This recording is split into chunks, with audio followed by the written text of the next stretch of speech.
Mixed আৰু মিক্সাৰৰ question প্ৰত্যেকটো বছৰতে আহে।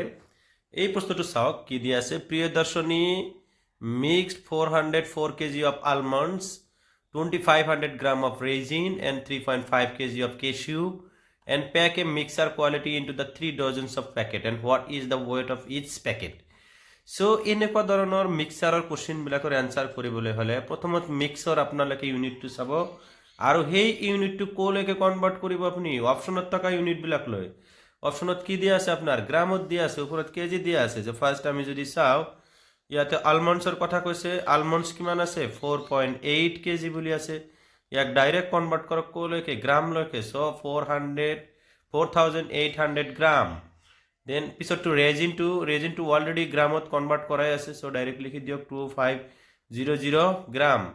এণ্ড দেন কেচিউটো কনভাৰ্ট কৰি দিয়ক কিহত গ্ৰামত। চ' কি দিয়া আছিল ইয়াতে 3.5 kg আছিল। চ' দ্যাট এইটো পাম আমি 3500 গ্ৰাম। এতিয়া টোটেলটো আপুনি এতিয়া চাম আপ কৰক। চাম আপ কৰিলে আপোনাৰ হ'ব 10800 গ্ৰাম হ'ব। চ' এইখিনি আমি পাম।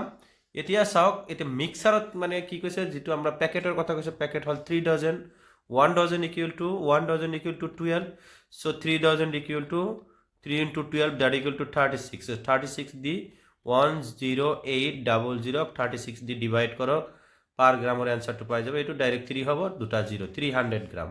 সো অ্যান্সার কিমান পাই যাম আমি 300 গ্রাম। এনেকুৱা ধৰণৰ MCQ পাবলৈ হ'লে আমাৰ ভিডিঅ'টো লাইক, শ্বেয়াৰ আৰু কমেণ্ট কৰি ৰাখিব। ধন্যবাদ।